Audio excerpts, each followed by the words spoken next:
leave anytime you need to. We understand.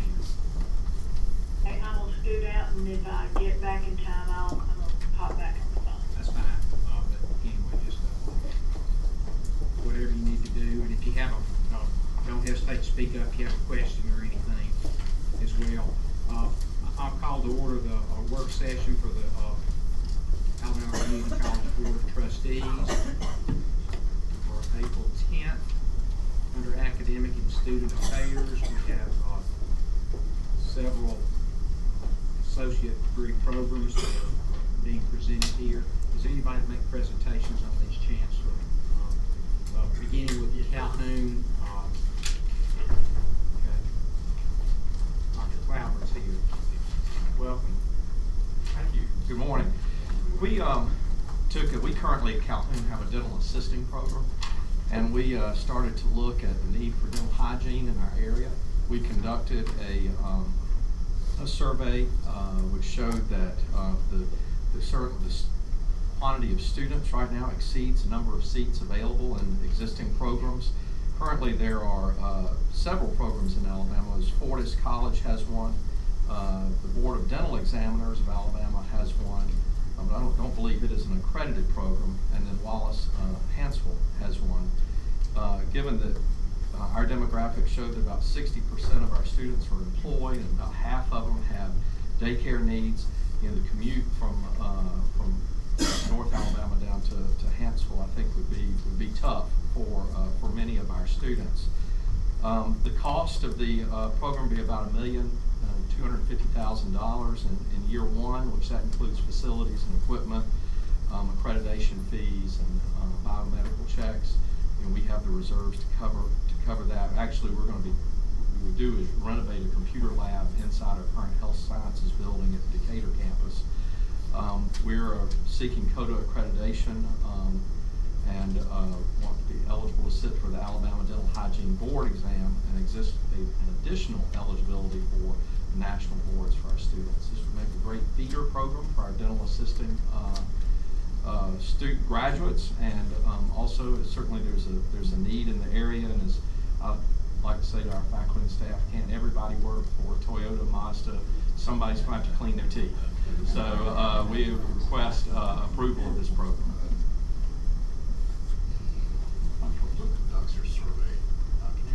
We do, our Dean of Health Sciences we went out and polled all the dentists within our service territory and asked them, and then also they meet in an association. We went and met with them actually before we polled them, and then of course, and once you poll them, you never really get the level of response that you'd like to. However, we had about the dentists that we surveyed. We saw that we would have 30 open positions just in the next 3 years.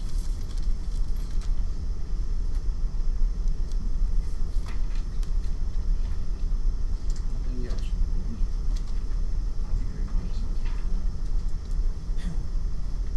Shelton State Community College, Applied Science Associate's degree in Welding Technology.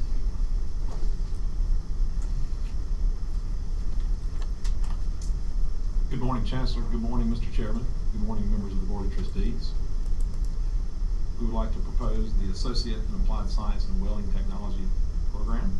We currently have a certificate program in welding. We would like to add to our existing inventory as far as we would need additional funds.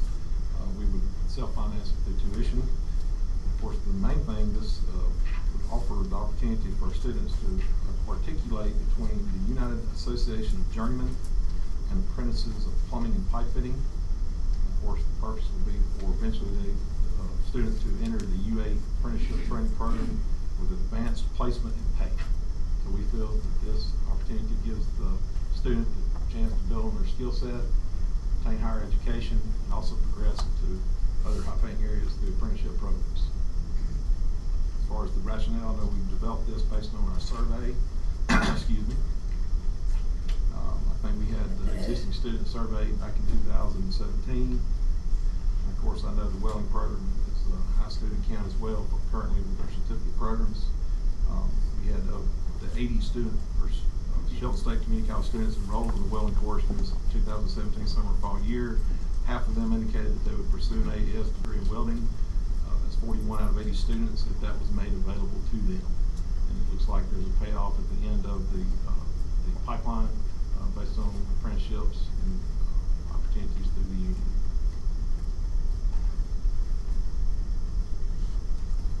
Any questions from the board? Comments? I'm a little surprised by the median income, that was shown for the welder program. Because we surveyed and that was what we came back with, the $31,520.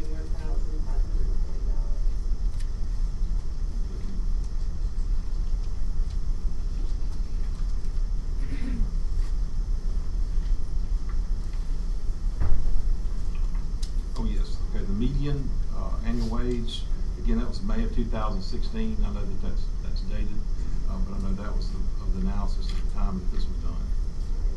Couple years old. Yes. There may be some more up-to-date information out there perhaps. Yes, I would feel that there would be more up-to-date information. Yes, I can work on that before the next meeting. Thank you.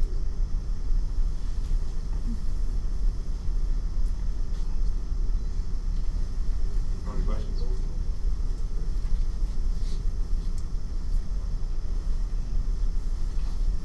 Thank you very much. An additional program. Oh, that's right, I'm sorry, forgive me. The Associate in Applied Science and Certificate in Computer Information Sciences. Yes, Shelton makes this recommendation. I know we have, again, academic coursework in this field. We have instructors already in place. I know we're going to look at $475,000 investment to support the program. And again, we have internal allocations, tuition, and extramural funds as well to fund this. We have instructors in place. We're looking to add to our inventory. We want to go with the emphasis here to, and I guess we have various emphases, I should say, database management, networking, programming, web out. Of course, the web out and programming pivot off of the Swift programming lab support that we're working with Apple, and we'll add this to our inventory in addition to the app development through Apple. And I know this piggybacks off of a local initiative. We're looking in our Tuscaloosa area and also in our service area to look at knowledge workers. I know the county and also various senior members of the community are participating in the economic working group. I was asked to participate. Of course, I know I'm on the strategic planning committee as well.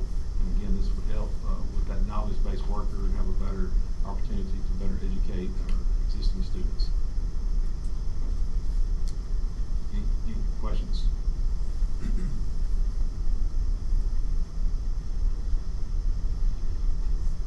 Thank you for your time, and I will look at, I know, updating the information with regards to payouts as far as the employment market for welding. Thank you very much.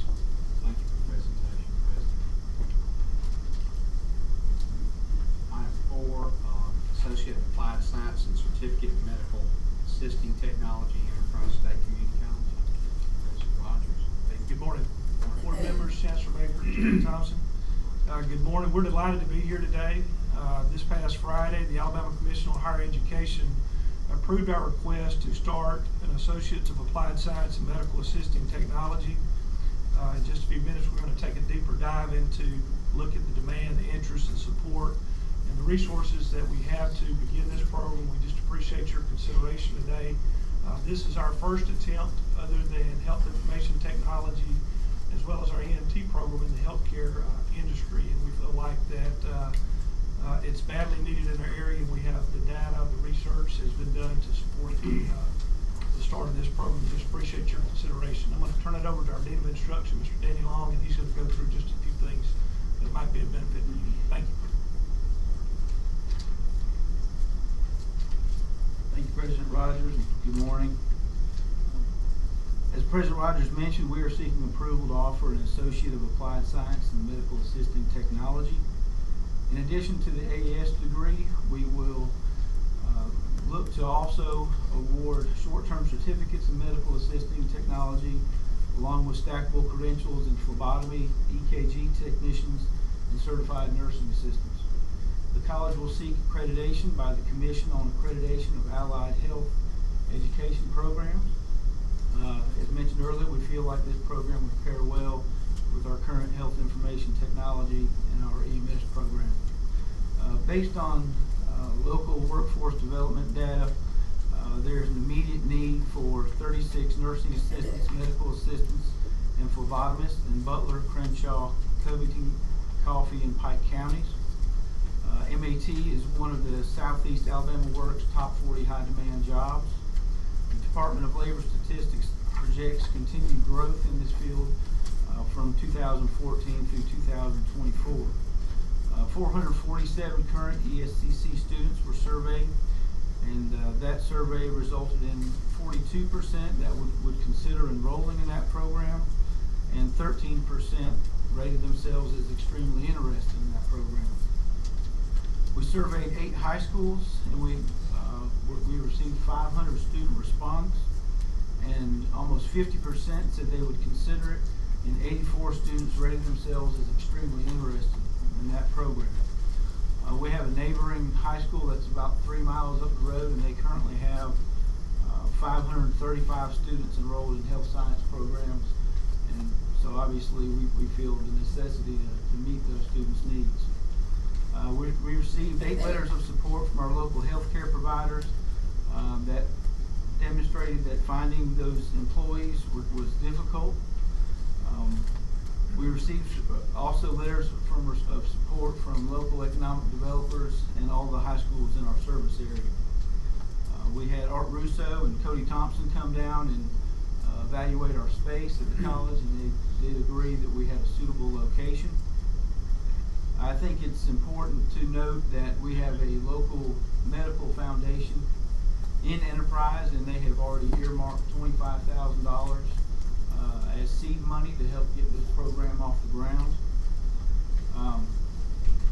The medical assisting technician offers a short-term certificate that will provide students an opportunity to begin immediately in the medical field. There are currently over 7,000 high school students in our service area, and almost 4,000 of those students are recognized as meeting the qualifications for a free and reduced lunch. We serve a lot of small rural high schools. They don't have the opportunity to create health science programs, so we certainly think there's lots of opportunities to partner with our K-12 folks and provide opportunities in dual enrollment. We think that the most of our students will come from Coffee and Pike counties. They're the ones that demonstrated the most interest. And many of these students will be first generation college students, and again, who are coming from high areas of free and reduced lunch.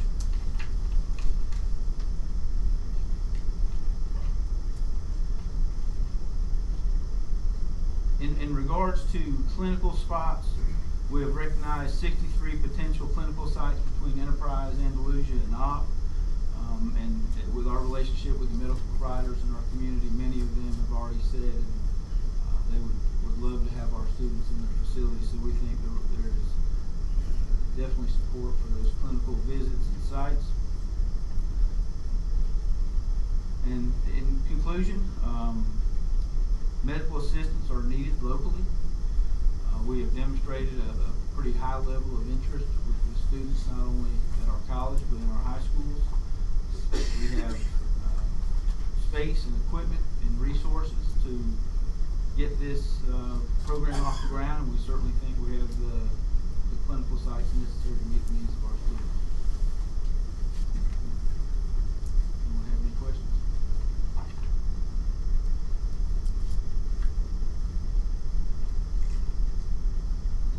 Here to be. Thank you for your presentation.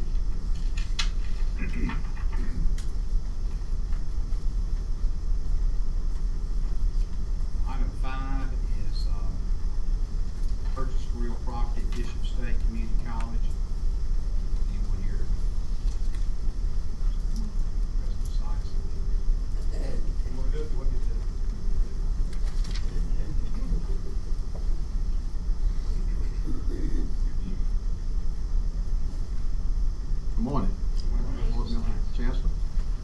State would like to purchase a small piece of property on Congress Street, which is right across the street from the main campus. And it's between two of our facilities. The cost of the property is $2,500. We're in the process of getting an environment assessment done now, and so with the environmental assessment, tile and closing, that would be an additional $2,600. So the total would be $5,126 to purchase this piece of property. It has been appraised for $12,500. This piece of property is unkept and is an eyesore. And so I want to thank you for your consideration of allowing Bishop State to purchase this small piece of property.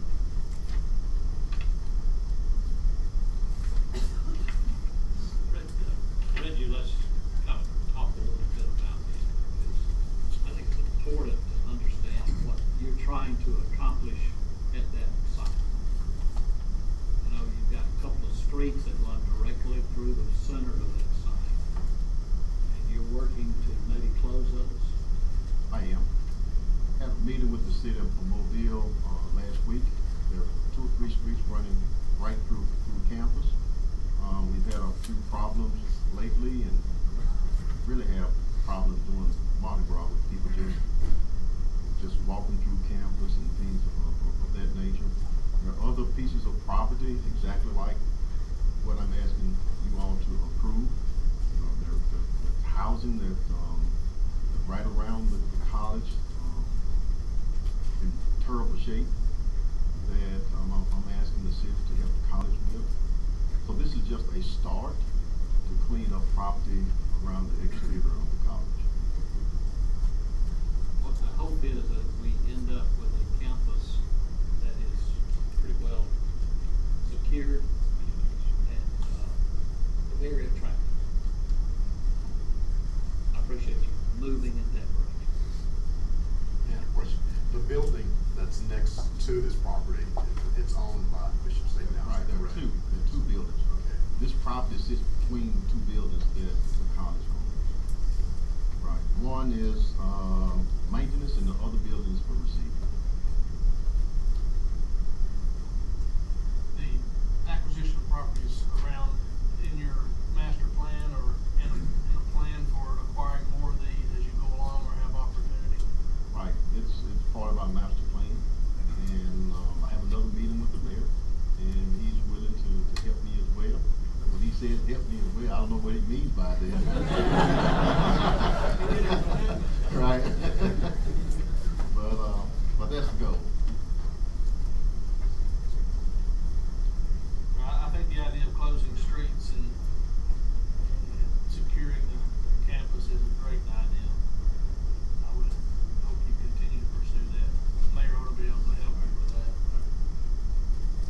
Well, I do think you'd be remiss not to acknowledge that helped you as well by the mayor. The mayor has agreed to pick up half the cost of rehabbing that natatorium on the campus, so that's a pretty significant piece of it. Right.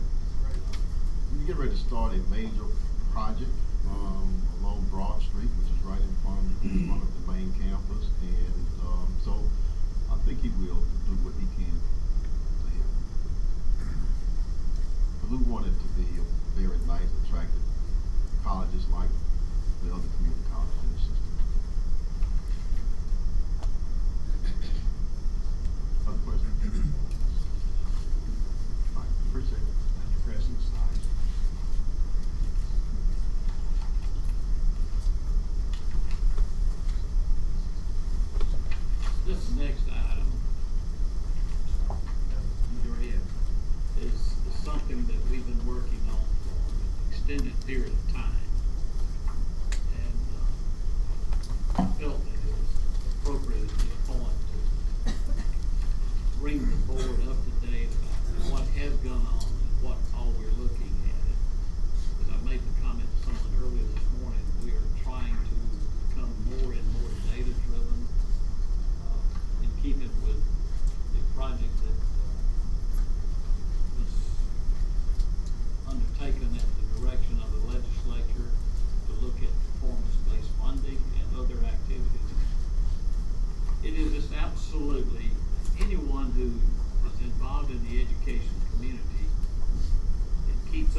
to acknowledge that data is important, but good data is what's important.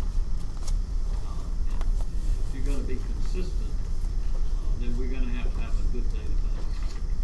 So I think what we're trying to do, or I know what we're trying to do, is move in the direction of having a stable financial reporting system, a system that manages data of all different kinds and serves uniformly across the state to provide the kind of data that we need to make good, sound decisions for the benefit of the students.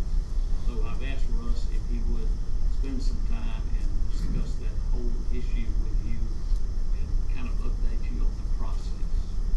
Russ? Thank you, Chancellor Baker. Chairman Thompson, members of the board. As you know, this presentation and the recommendation has been a long time coming. Since the creation of the separate Alabama Community College System Board of Trustees in 2015, you have been focused on improving the system by streamlining our operations and ensuring effective and efficient delivery of our services to students across the state. In fact, at your very first board meeting, Chairman Thompson set the tone for this important effort when he said the board's focus would be on making the system more efficient by eliminating redundancies. That, in large part, is why we're here today. Under Chancellor Baker's leadership, it has also been a priority to ensure that we're utilizing taxpayer dollars in the most effective and cost-efficient way possible.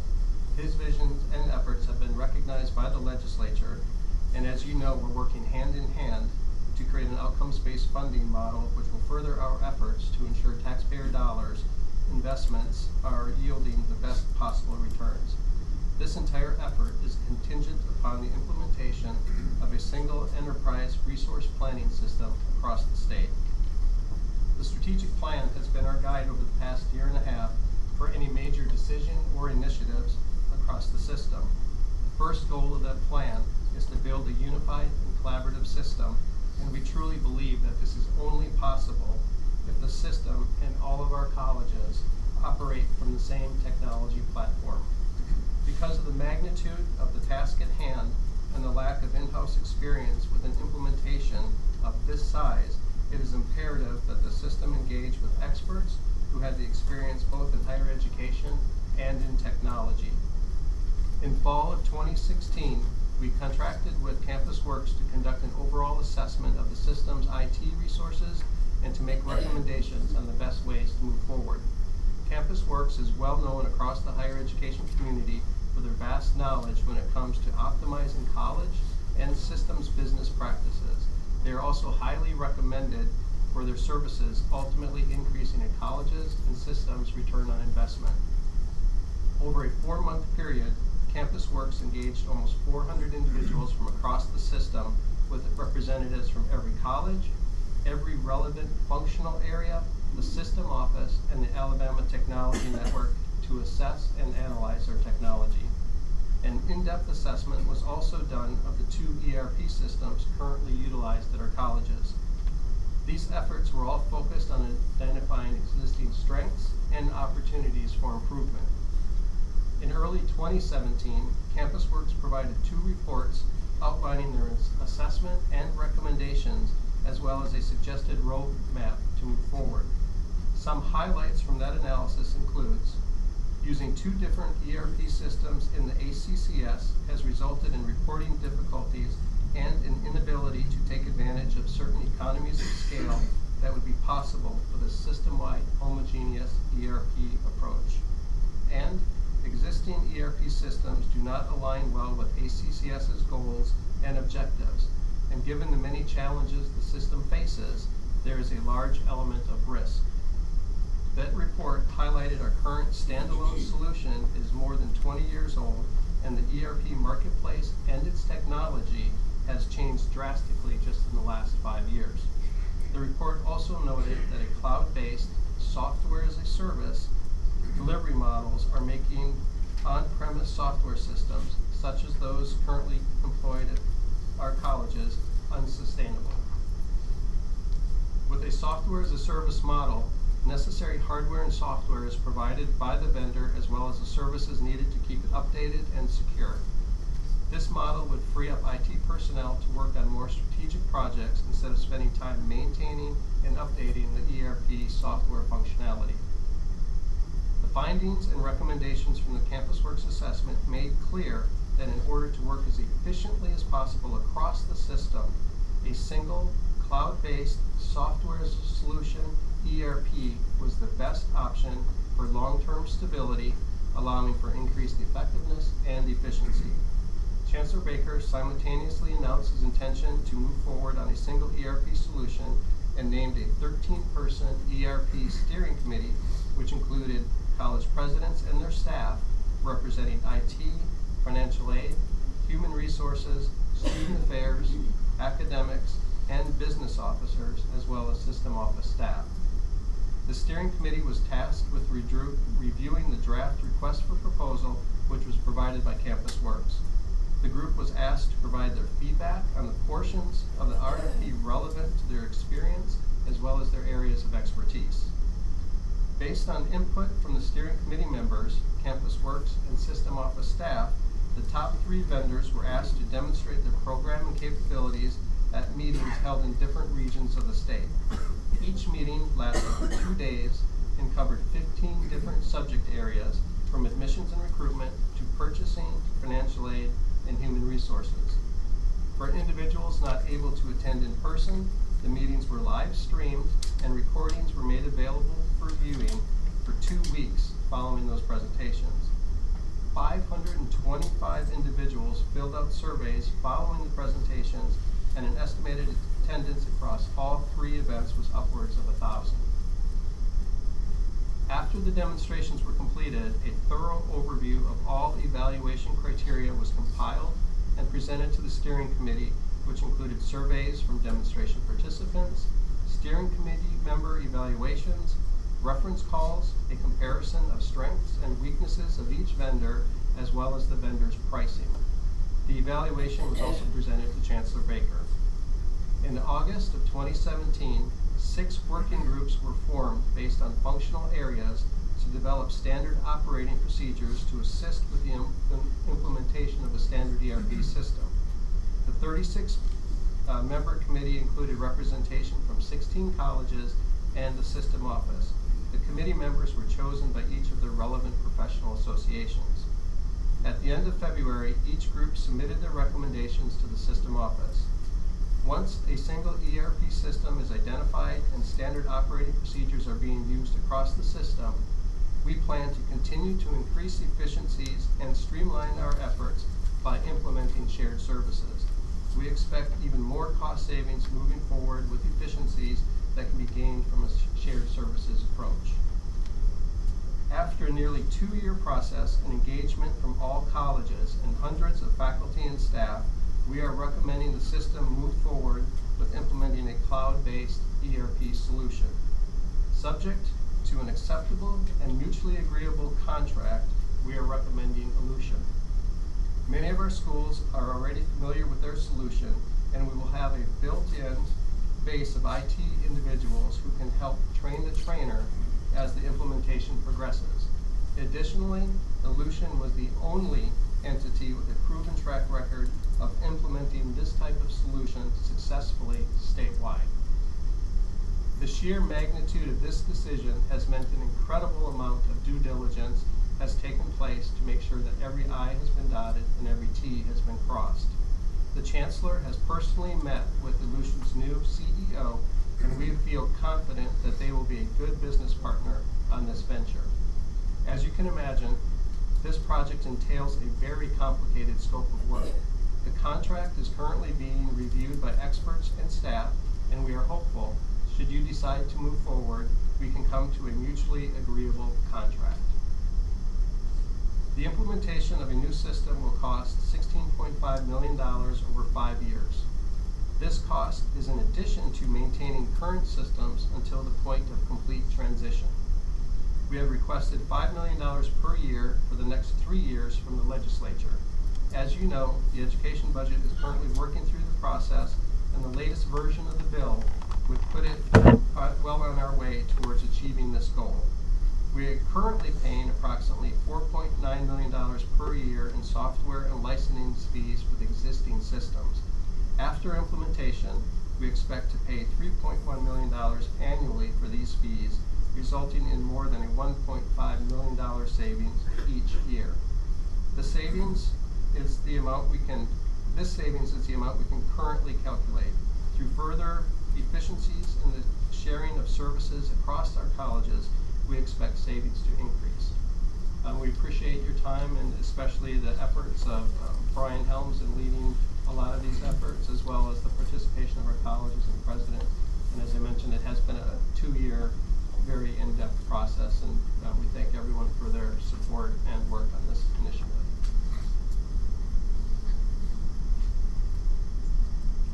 I would just offer thank you for the work, for everybody who's been involved in it. I know it has been monumental.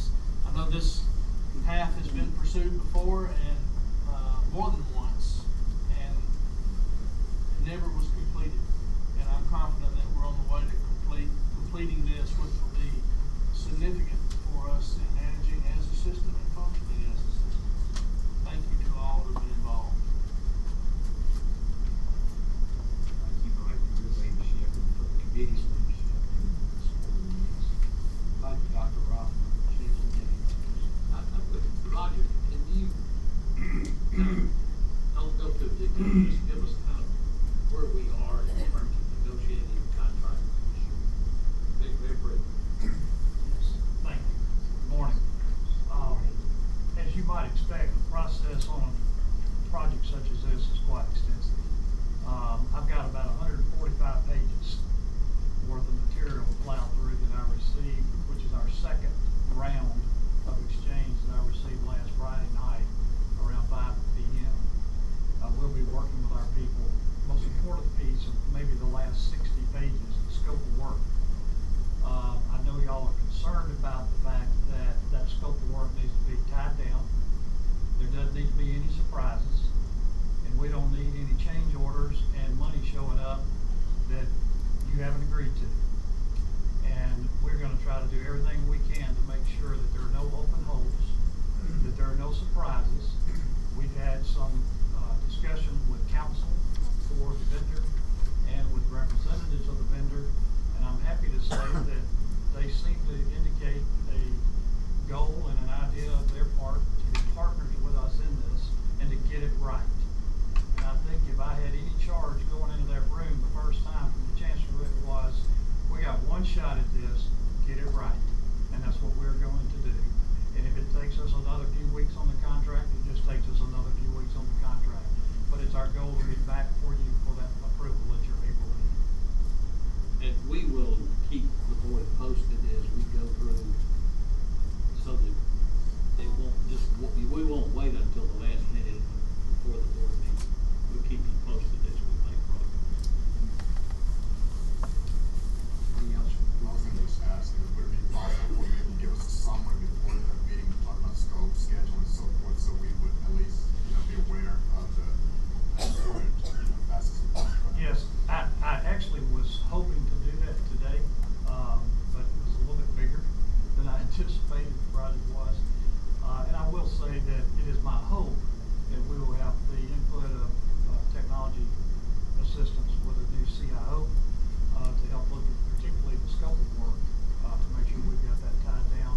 And I think that's the most critical document for me to get to you, is a summary of exactly what the work's going to be, and we will circulate that to you.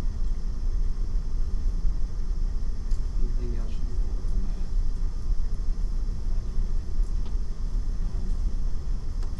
Next item, Wellman Center Business Incubator, Wallace State Community College, Hampton. Mr. Watt. Good morning again. This project that I'd like to present for your consideration is at Wallace State Hansel. It's a joint welding training center, small business incubator.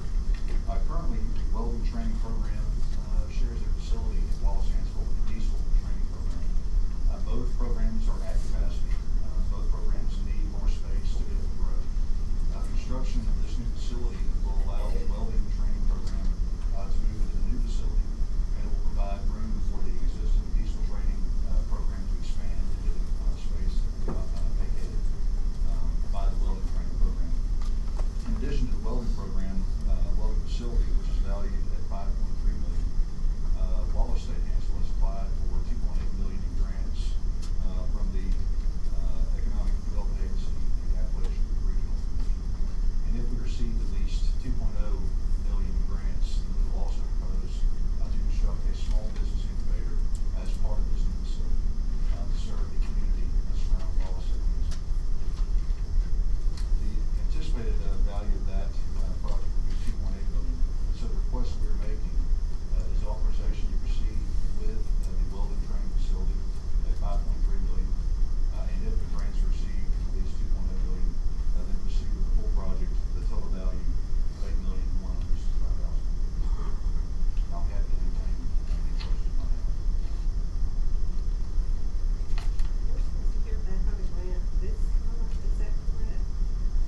myself had the opportunity to tour this building where both the diesel facility and welding facility are shared, and it was quite full the day that we were there. So, question I had about the business incubator, is this an incubator that the college is going to manage, operate within the college, or is it a venture with someone else?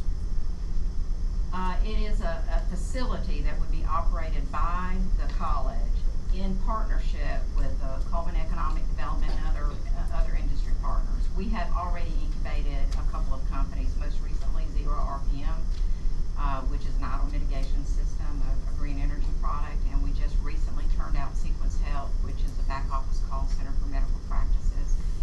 We've had other ventures as well, so we have a track record there, and we are partnering now with Coleman Economic Development and Chamber of Commerce and the University of Alabama with Tech Village Coleman, where it's an innovation center for technology incubation. But once those products come to fruition and they need a facility, they would more than likely occupy our facility if we're able to spend something other than student dollars to do it. Thank you.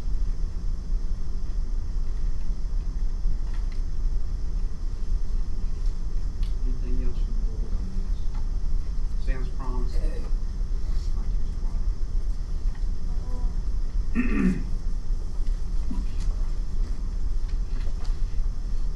Item 8, allocation of 2017-2018 industry certification initiative funds.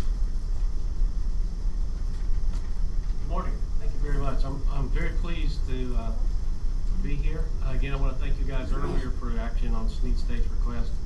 The grant that we're proposing here need to be funded. It serves a very important. I don't know how many of you have experience with industrial strength anhydrous ammonia. It's an extraordinarily efficient and dangerous in some ways coolant that's used. Many of these companies in our state need training for their maintenance guys on an annual basis from OSHA. We've done this training so far for approximately 211 employees from across the state and other states. This grant is for $46,035 to do the next level of training with OSHA for Americold, Cook Farms, Wayne Farms, and Pilgrims across the state. Those 31 individuals have already finished the first level of training. This would take them to the next two. This training occurs every 3 years. The way we can do this is by subcontracting with one of the 3 providers in the nation to come in and provide a certified training. And the companies have a dollar-for-dollar match that they meet in a variety of ways, part of which is cash, part of which is the employees are on paid salary when they come for the week-long training. So we think this is an excellent deal. It's done very, very well. And those folks come away with the certifications that they need to continue and enhance our employees workforce in Alabama. So that's the great question.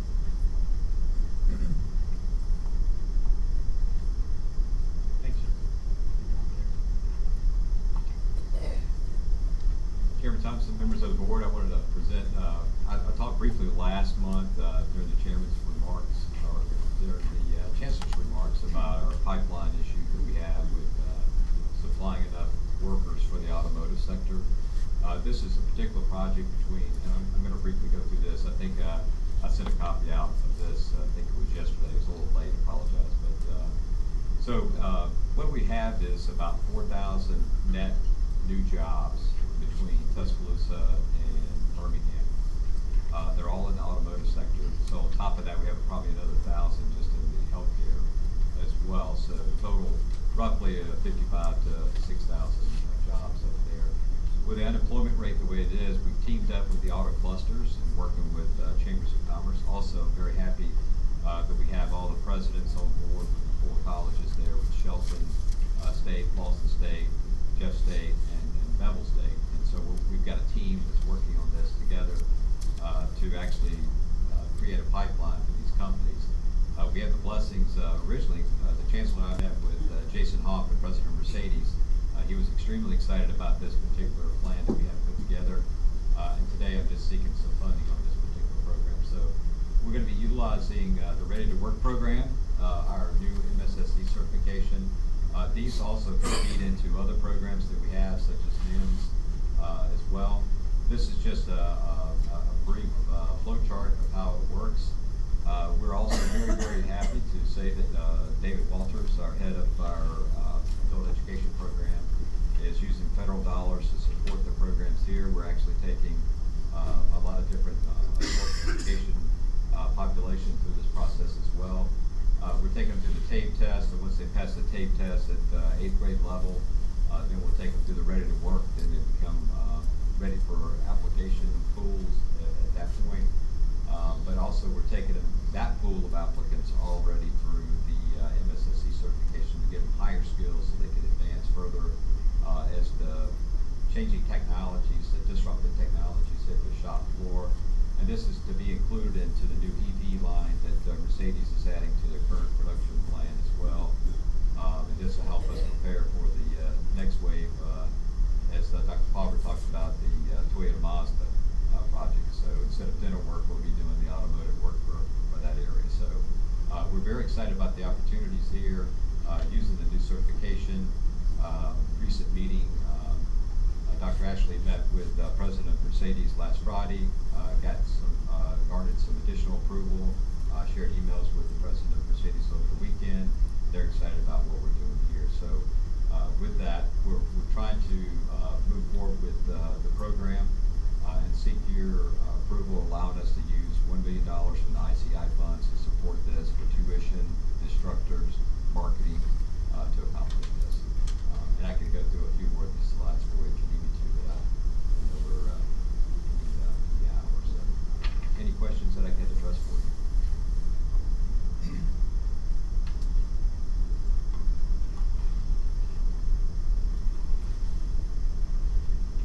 If I guess the marketing, the advertising, and developing candidates to come into this program is just open. Do we have any direct pipelines that are a feeder system, if you will, that you'll be working with? Absolutely. Let me get to that slide. There's this is really the pipelines through dual enrollment, adult education, or military outreach, which we're actually going out of state now where we haven't before, and just the traditional student and existing workforce. So those are really the pipelines that we have, and actually what we're streamlining and making it very consistent from campus to campus, from college to college, to make sure that we're ready for the next embarkment of this, which will be the northern part of the Alabama state, for the Toyota Mazda project, which is going to be significant in numbers of projects. Can you describe the TABE test? What is that all about? Sure. The basic TABE test is it's a test to test reading and other functions. We're focused on scoring the person in a reading level at a 7.5 or 8th grade or higher. Unfortunately, in the Tuscaloosa area, we have about 80% failure rate in this. So it increases the number of students or population that we have to feed into this program to net out the number of people that we need. And we're focused on that. So in past, I think that they would receive the test and the results. What we're doing is focusing on some remedial training in 2 different levels. One is the severe below, like a 5.9 percentage. So we have some special curriculum that we would focus on those individuals to help them get better. And then the ones that are above 5.9 but less than 7.5, we have a different curriculum that we would address those students as well to help them get better, especially with our low unemployment rate that we have currently. We need to take care of those individuals.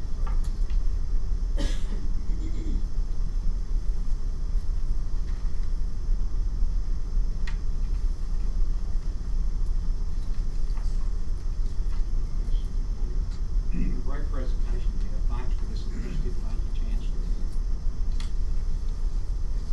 Being proactive about opportunities. Thanks for all your support. I really think this may be one of the first times that I'm able to pull 4 of our students together in this room and put together a training. Because this is massive. Like, back to your issue of marketing, we're gonna end up with 5,000 new employees.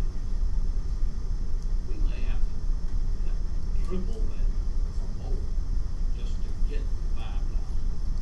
Probably more than that. That's a major undertaking to attract that many people into the workforce and train them and how to do it.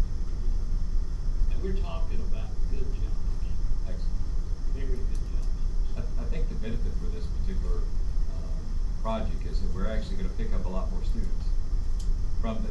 we're gonna expose a lot of students that were not exposed to our colleges and our capabilities and their belief that they can succeed in life at a better pace.